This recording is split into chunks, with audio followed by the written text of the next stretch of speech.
But if we look at this setup now, and the thing is, again, I think when you're driving now, you start thinking, you hold the steering wheel, oh yeah, gripping the club that way, you'll be more aware of it now, won't you, okay? But in terms of looking at this position, if we look at the left-hand grip there, by that much is how much you've changed. Now really, if we only notice it really on the Velcro there, the sort of the difference, okay? So you've moved your hand over probably about 4 or 5 degrees. Doesn't seem a lot visually. It feels a lot more probably when you're holding the club sometimes, okay? But in terms of the club face when it comes back to the golf ball, 4 or 5 degrees, if I'm at the golf ball here, or a different colour, we go kind of there. If you extend those lines over 100 yards, it's huge. That's going to be 20 yards offline. Maybe more, depending on the club you're going to use and so on.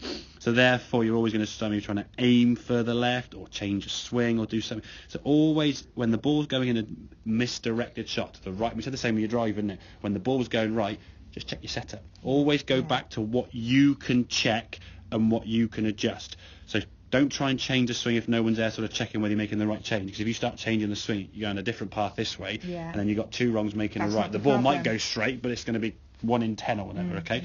So look at what you can adjust, okay? And this setup is something you can easily check. I can put my club down the toes. I can check my feet, the club. Am I aiming correctly, okay? You can look at the mirror, obviously, to get a visual, okay? Is my left hand more on top? Is that left thumb more kind of on top of the grip and just off to the side, which it should be?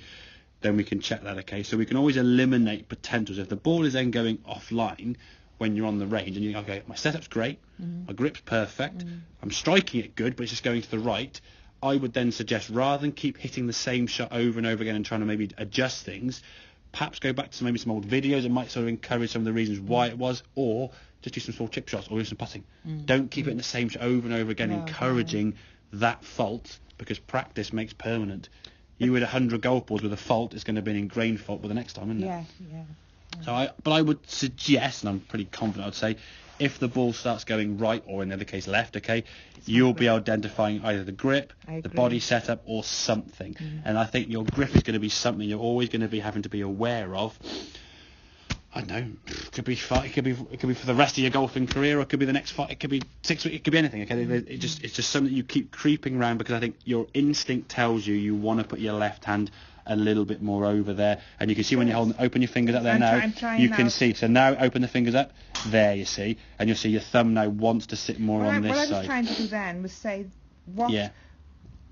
what can I feel that's so wrong? Probably more life is the thumb pad. That's where people want to grip the club, almost under the life band there with their thumb straight down top. And this feels much nicer. Yeah, but the thing is, if you're going to hold most times, if you're going to hold a steering wheel, carry a bag, carry a handbag, carry a golf bag, hold things, you grip it in the fingers. Exactly. And that's it. So if you're holding the club across here, you get calluses in here, you get blisters across here, you get all these different marks, because it's rubbing back and forth. And rubber going to rub on fabric, is going to cause that grip to wear down. If you're gripping it here and the fingers securing around here, can't move. No. If I'm here and I have to wrap these fingers around, it's got all this different mobility.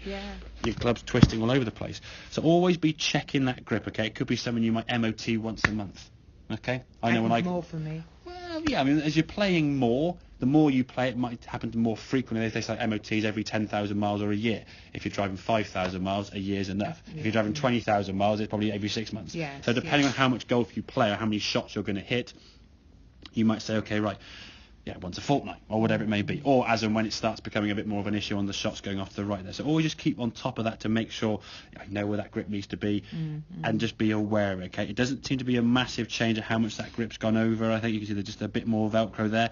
If truth be told, she could come over a little bit more, but I think too much too soon could be a bit sort of tough to sort of deal with, okay? But where you were so there, what we've got there is perfect. That's absolutely fine, across the join the fingers are absolutely fine, It's feeling it, yeah, exactly. But when you're doing that, be careful you're not holding the hand this way.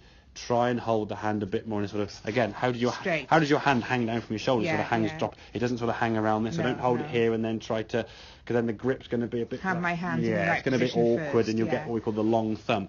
When you hold a steering wheel, it's thumb and forefinger kind of together. You don't hold a steering wheel that way, because then it's going to put stress on that thumb joint. And again, the ache may be just the fact it's coming into, you're creeping into the old grip more than we want to, and that's just thumb's getting a bit more stretch. Okay, have a couple more then, because that's swing wise and there's impact. If you just look at this a second, just in terms of the impact, I want to show you that was a good, even on both of these positions. Okay, you can see the right knee now moving in there in the golf ball. That right knee, if you zoom in, just sort of just see that movement there. That right knee is a nice rolling of the ankle. Right knee's coming in. This is the one that went to the right, but still a good shot. Okay, right knee there. You see that movement, that sort of downward distinctive sort of shift. So there's a distinct movement down. If there was a card under that golf ball, she's getting knocked away. That right leg's coming in nicely. Good movement, and then a good stopped a little bit short, but again a good movement right the way through. Okay, have a couple more then, Rose. Okay.